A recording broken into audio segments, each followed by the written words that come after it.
Okay, for our next speaker, we have Kani Munidasa, the co-founder and CEO at Code Chrysalis. So born in Japan and raised in Sri Lanka, Kani graduated from Tokyo University of Agriculture and Technology with a degree in mechanical engineering.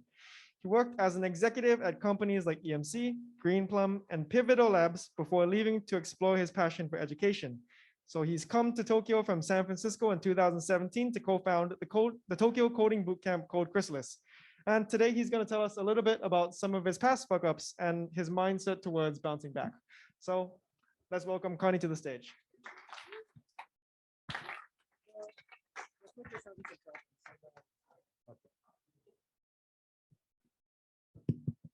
Hey guys, can you guys hear me well?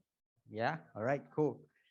So I'm just going to jump right into it. My name is Kani, and I want to start by asking you all a question in the audience, online as well. Who has a fuck-up story to tell? It may be so colossal that you vividly remember the details of your story, or it could be a case where you barely made through it and somehow survived to tell the story. Can I see a raise of hands? Don't be shy. Who has a fuck-up story to say? Okay. Yeah, okay, all right. About half of the room. Thanks, Bob. I'm not sure how many online also raised their hands, but my next question goes to those who did not raise their hands. So you know who you are. What is your story? Are you telling me that you do not have a fuck-up story to tell? I want you to think about that for a second. And really, even if I give you like 2 hours or the entire golden week to think about this and come back here and say, nope, I actually do have a fuck-up story. Or maybe you still don't. I'm not going to ask you to raise your hands, but for those of you who think you don't have a story to tell tonight, guess what? I don't have one too. When I was asked to come and talk at this event, I really thought deep and hard about my fuck-ups in my life. And I even got some of my staff involved. We were brainstorming, and none of them were worthy of a story to come and tell here.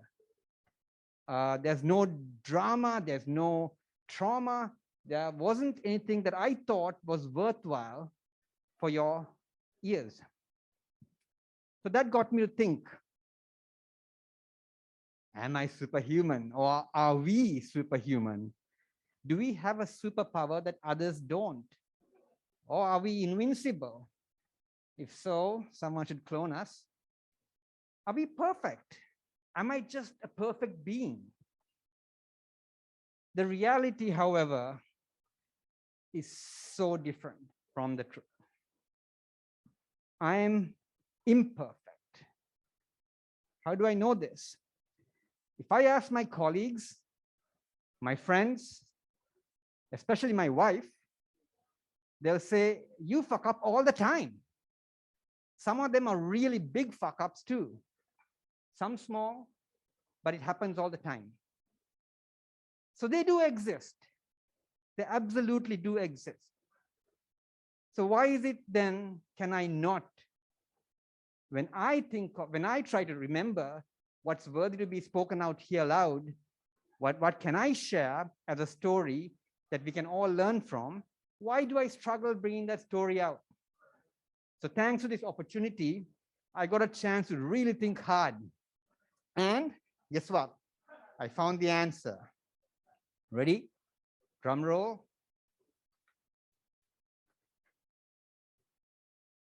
I forget.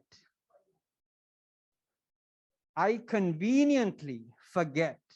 And I'm not talking about me deliberately trying to erase some traumatic experience. I genuinely my brain seems to genuinely forget all the traumatic experiences for me.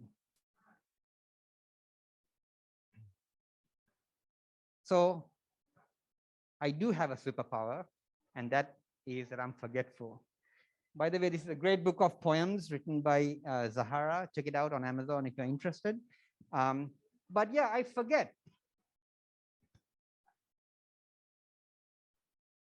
And today, the story I want to bring to you all is a unique one. It's a weird one.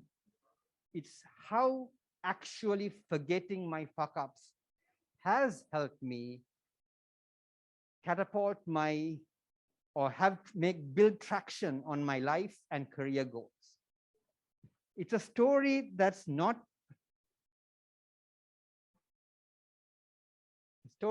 spoken too often, but one that I feel has some lessons to be shared. It's not in the format of fun night, sorry, Riley. And there is a lot of science behind what I'm about to speak. For those of you who are academic, if you look up why human beings tend to forget traumatic experiences, or why it's important for humans to forget to just evolve, it's a thing. There's so much research on this topic that you can dive into. But I'm just going to talk about how it has affected me and how it has helped me. So I think forgetting my fuck-ups have helped me in 3 unique ways. One, it really helps me bounce back fast and creatively move forward. It helps me to adapt to needed change and gives me momentum versus slowing me down or just not making me move forward. And finally, this is a big one for me. It rids my fears. It makes me nimble and spontaneous. So this night is about celebrating our fuck-ups and talking about what we've learned through them. And I want to bring 2 stories where I fucked up.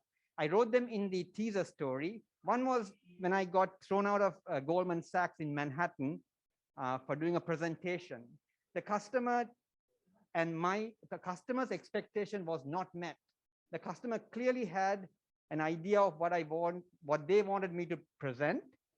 And I went in there with a total different agenda and I got thrown out. Mind you, this was during the .com boom. So things were tough then. You just get thrown out for shit like that. So it was devastating. I was still very, very young. It was my second job. I went back to Boston. But something interesting happened. I wrote back to the customer and I told him that I want to come back again. I understand what their requirements are, and let me present again. So next day I went back to New York. These were the days that Zoom did not exist, by the way. So you'd have to drive back. And I presented and I crushed it, and they bought our product, and it was a happy story. But that was possible because of what I've written down here. I forgot almost instantaneously the painful shame, the agony, the pride. I thought I might even lose my job, that my boss might even fire me. A lot of different feelings that I felt, and which was, I'm sure, so fearful for a young person in a second job. I somehow forgot it, and I just went with a fresh mind, and it worked. So that's one example of how forgetting has helped me. You may ask though, okay, there has to be some downside to this. It's not all good stuff, right? And there is one downside, and that's I tend to fuck up again and again sometimes for the same reason. The second story I had in the teaser was when I got laid off. I thought I was doing really well at my job, and I was called into my manager's office. HR was there, and they just said, "Hey, we are laying you off." And I was shocked. What's going on here? I'm a high performer. I'm doing this and that, but I was misaligned again to what my manager wanted me to do and what I thought I needed to do. So this was the second time that I had a major fuck up for the same reason of not being in alignment. Sure enough, second time was the charm for me.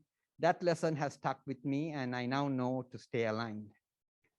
But I want to say this, I'm still not sure that I won't make this mistake again.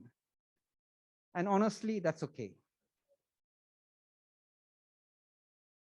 My personal learnings and takeaways from all of this is that fucking up is just being human. This night is dedicated to people's mistakes, to people's fuck ups, so that we can talk about them, learn from them, and grow. Hopefully not make them happen, but it's just human to fuck up. This is my way of looking at fuck ups.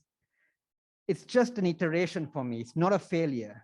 You fuck up, so just get up, back again, and do the thing that you have to do. And I'm kind to myself. I know that I may not be able to prevent similar fuck-ups in the future. And you know what? That's totally okay in my book.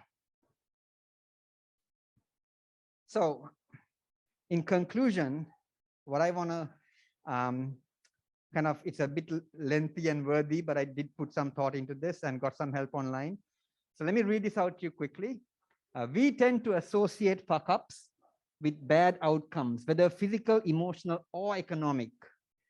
But unfounded or unreasonable fear of fucking up can lead us to unproductive behaviors such as procrastination or overcompensation. You do not want this fear to end up holding you back from achieving your dreams and living your life to the fullest. So with that said, I would like to make one ask to all of you, which is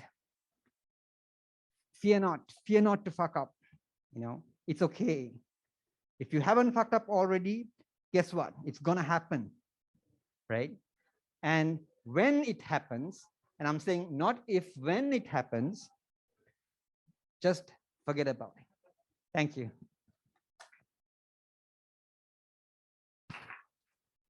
Thank you so much for your presentation. And just as a word to anyone out there in the audience today, anyone online, you would be shocked, and I'm going to call people out a little bit about this. You'd be really shocked to know how many people say that they want to speak at Fuck Up Nights, and they start by saying, but my biggest problem is that I've really never made a big mistake before.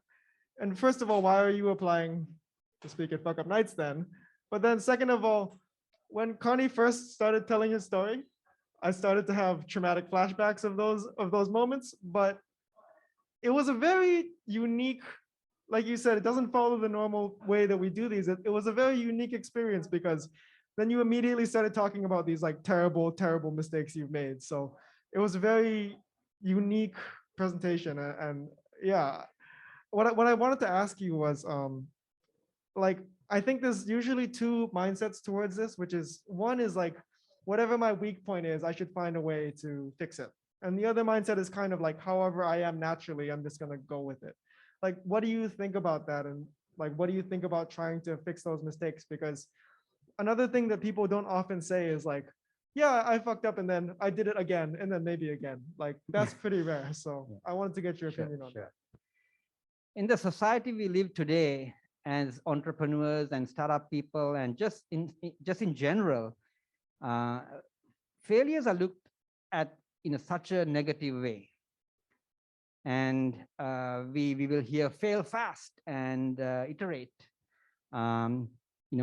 make mistakes, but not twice, make new mistakes.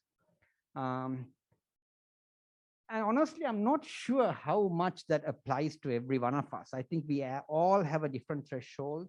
I'm sure some of you can take a lesson from a talk like this and apply it and not make those mistakes, or never make that same mistake that you made once. But I don't think it applies the same way to everybody. So find your comfort levels, be comfortable with yourself and what you can do, and know yourself and be happy with it. In my case, I know I'm going to fuck up again, but I'm gonna just get up and do it again and again and again. Yeah. Thank you. Do we have any questions from the audience? Oh, We have one over there.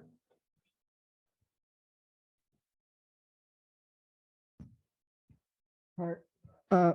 Thank you for encouraged to be fuck up. Yeah, yeah. The fear of the failure, mistake is is very big problem in Japan. So people want to be very safe or avoid any mistake or any risk.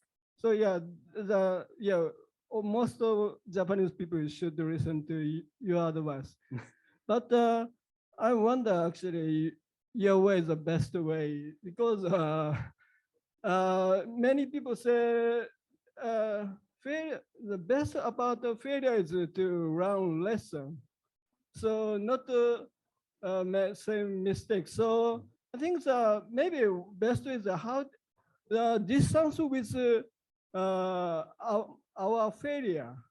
So maybe if yeah, if too close, we have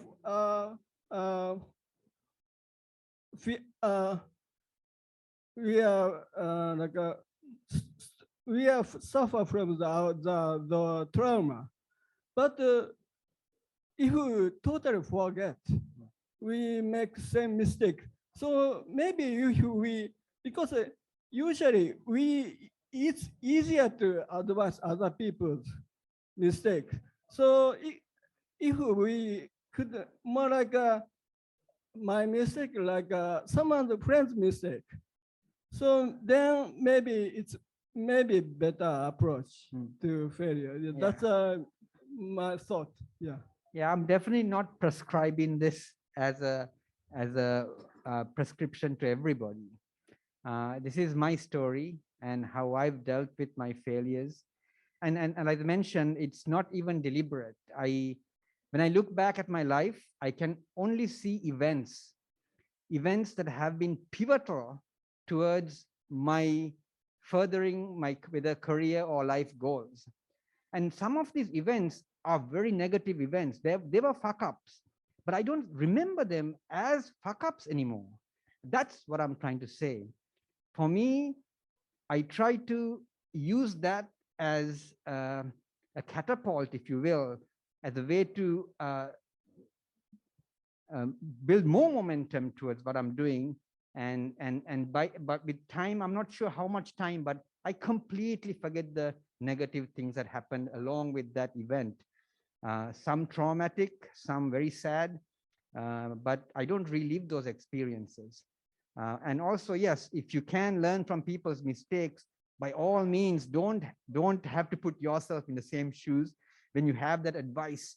So, but it's hard for me. I feel like I have to step on the shit puddle myself to know that there's shit there. So it's much more kind of take what you can from this, not so much try to copy what I'm doing.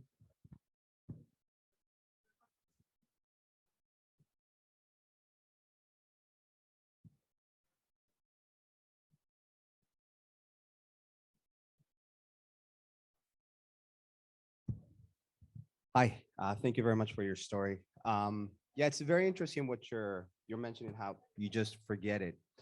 A lot of times when I fuck up, I act as if it's like life-threatening or if it's very devastating. So it becomes very emotional for me. So sometimes it's really hard just to move forward from it.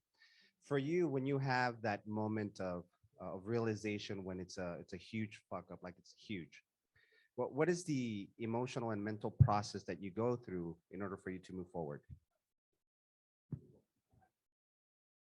it's a good question, and I'm not sure if I have the full analysis of myself or the situation or what I'm going through to explain what I'm going through and what happens. But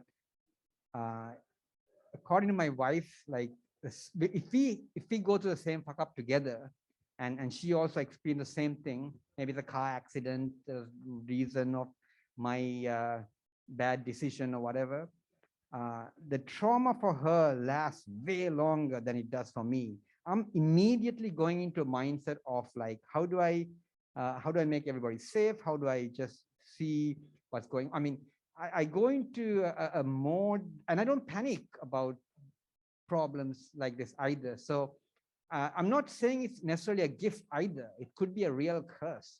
But I've somehow been able to manipulate it or use it to my benefit and to move forward or to make better progress. Yeah, I kind of get what you're saying. I guess you go into more of a protective state of being where, you know, your wife is going through this emotional journey with it because of the fuck up, so to speak. But you get into more of a protective state. Okay, what can I do to move forward from this to protect my wife, my family, my business, and so on? Yes. Is that correct? Correct. Okay. And I'm not sure if it's because of my training too. So I have been working in crisis management too for a long time.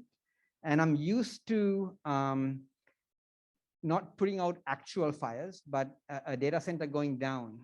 You have 10 million people like screaming at you, like cussing at you, saying, we are losing X million dollars every second, fix this damn thing, blah, blah, blah. Yeah. And I've learned to build a very calm sense to deal with these kind of situations and look at objectively at how to fix the problem. So I'm not sure if that has something to do with it too. Yeah. Yeah, I guess keeping your calm and not panicking. I think that's the key takeaway that I'm getting is not panicking and seeing things objectively, like you just mentioned. Okay, thank you very much. And we have one more question from Dell. Yes. So I hear that you were in San Francisco, in Boston, and then obviously long experience in Japan, right? What I found very interesting is, you know, in the US, they really encourage you to just go and try and see what comes out. But Japan, being a society who has feared so much failure, I found it so paradoxical at the same time, because Japan is a great country in a sense, right? Super safe, very advanced, but it's such a paradox for me, you know, like when you still have the fear of failure, not trying, yet you are advanced as a society in a way. What are your thoughts on this? Or can you shed some insight? Yeah, risk averse.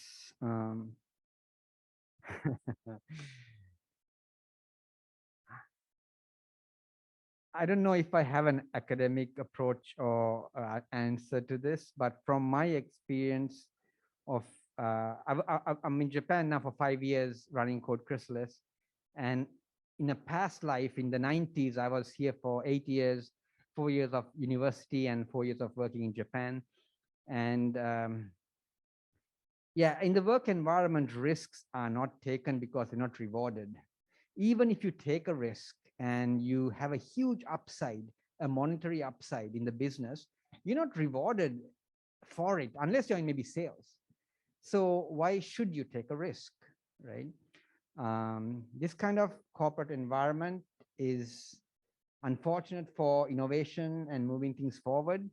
I find senior management playing more of a safe role until retirement. Don't rock the boat too much kind of situation. But being in the startup world and community and looking at even some of the old companies, how they're changing with the younger generations, it's changing fast, and people are willing to take the risks and hungry to make some changes and make an impact. So I'm hoping that we are going in the right direction. Thank you so much for your presentation, Kani. Everyone, let's give him one more round of applause.